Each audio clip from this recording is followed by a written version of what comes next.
ये अंबानी आता अदानी आता है और किसानों की जमीन ले जाता है। किसान लड़ कैसे पाते हैं? लड़ इसलिए पाते हैं क्योंकि ये है, याद रखिए, ये जो आरएसएस के लोग हैं ये तिरंगा को सलूट नहीं करते थे, ये नहीं करते थे। अभी खड़े हो जाते हैं ऐसे, मगर दिल अंदर दूसरा करता है। इसको खत्म करने में लगे हुए हैं। एक बार आपका वोट चला गया, उसके बाद भैया राशन कार्ड जाएगा, उसके बाद आवास जाएगा, उसके बाद जमीन जाएगी।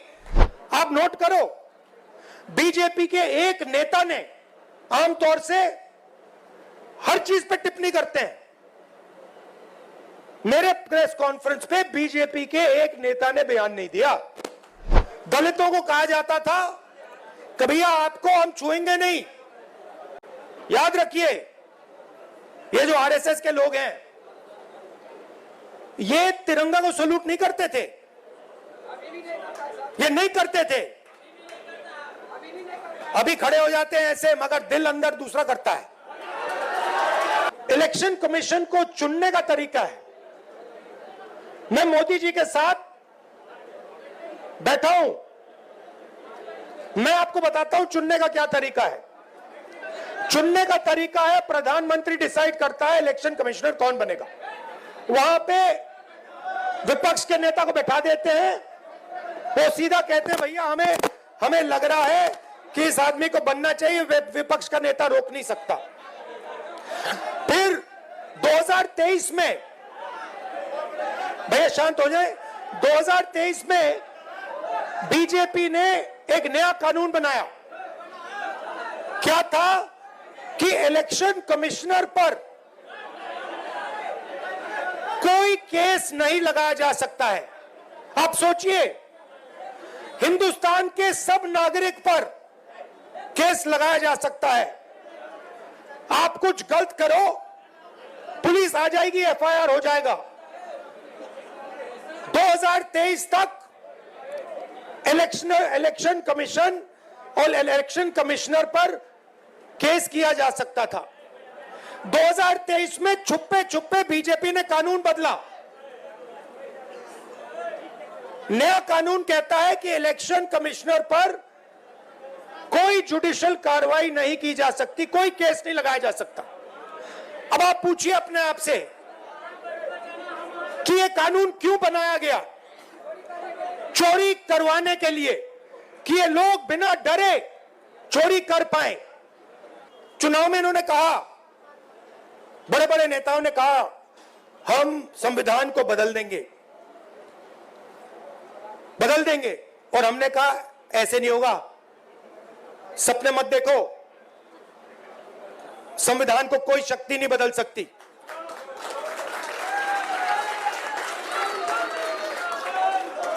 मगर हमें यह नहीं मालूम था, शक था मगर सबूत नहीं था कि ये इसको खत्म करने में लगे हुए हैं, क्योंकि ये वोट चोरी कर रहे हैं। एक बार आपका वोट चला गया, उसके बाद भैया राशन कार्ड जाएगा, उसके बाद आवास जाएगा, उसके बाद जमीन जाएगी। ये अंबानी आता अदानी आता है और किसानों की जमीन ले जाता है। किसान लड़ कैसे पाते हैं? लड़ इसलिए पाते हैं क्योंकि ये है, क्योंकि किसान कहता भैया अगर आपने हमारी जमीन ली तो देखना चुनाव में हम आपको दिखा देंगे।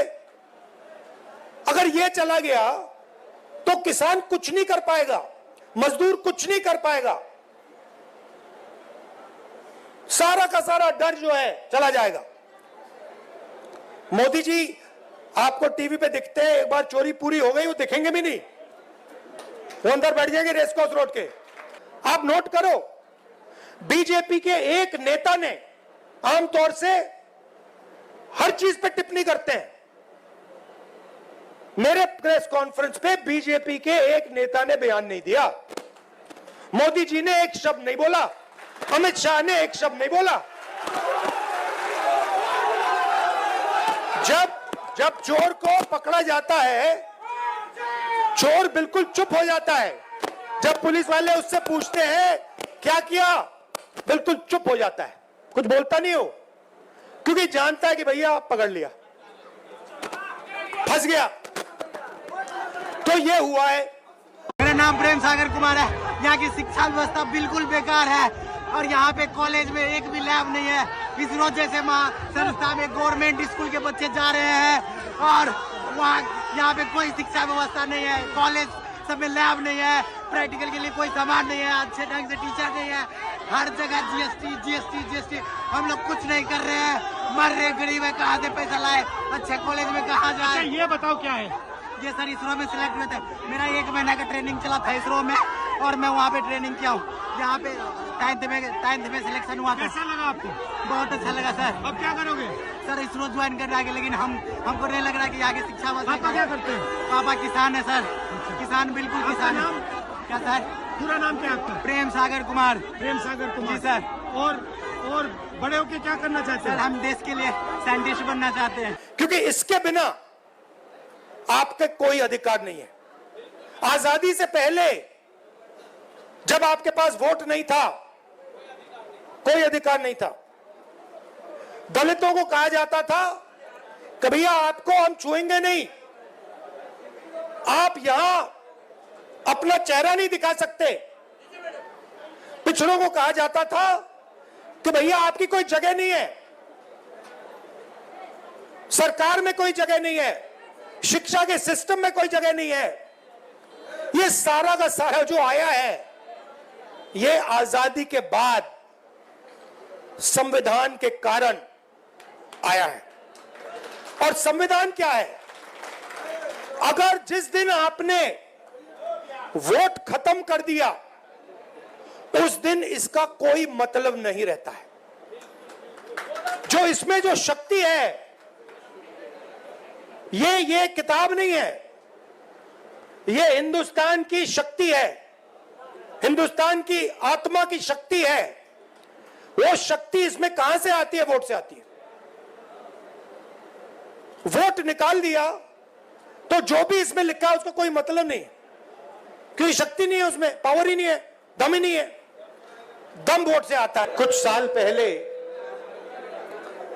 अमित शाह ने बयान दिया, एक बार नहीं अनेक बार, कि अब बीजेपी की सरकार 40-50 साल चलेगी।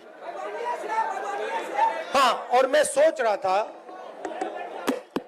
कि यह व्यक्ति कैसे कह सकता है, इसको कैसे मालूम कि बीजेपी की सरकार 40-50 साल चलेगी।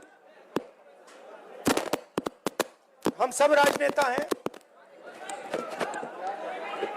जनता क्या करेगी, जनता के दिल में क्या होता है, जनता ही जानती है। तो ऐसा बयान देना कि अब हमारी सरकार 40-50 साल चलेगी, ये अजीब सा बयान है। और उस टाइम मैंने सोचा था कि इसको कैसे मालूम कि 40-50 साल के लिए सरकार चलेगी।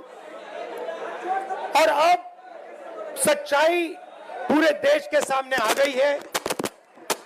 वो ये बात इसलिए कह सकते हैं कि वो वोट चोरी करते हैं। इस संविधान में लिखा है कि हिंदुस्तान के हर नागरिक को 1 वोट मिलेगा। 2 नहीं मिलेंगे, 5 नहीं मिलेंगे, आधा नहीं मिलेगा, 1 मिलेगा। मतलब अगर दलित है, ईबीसी है, पिछड़े वर्ग के हैं, मुसलमान हैं, हिंदू हैं, जो भी हैं, 1 वोट मिलेगा, 2 नहीं, आधा नहीं। अंबानी जी का जो बेटा है उसे उतने ही वोट मिलते हैं जितने देश के सबसे गरीब बच्चे को मिलते हैं, 1। और वोट को सबसे ज्यादा किसको जरूरत होती है? आप क्या सोचते हो? अंबानी जी को वोट की जरूरत है? कोई फर्क पड़ता है उनको? वोट डाले ना डाले कुछ फर्क नहीं पड़ता। बैंक के दरवाजे उनके लिए खुले हैं, कर्जा माफ उनका खटाखट खटाखट खटाखट होता रहता है। उनका बच्चा कहता है भैया मुझे बिजनेस करना है, 2 मिनट में बिजनेस कर सकता है। वोट किसको चाहिए? वोट हिंदुस्तान के गरीब लोगों को चाहिए, क्योंकि इसके बिना आपके कोई अधिकार नहीं है।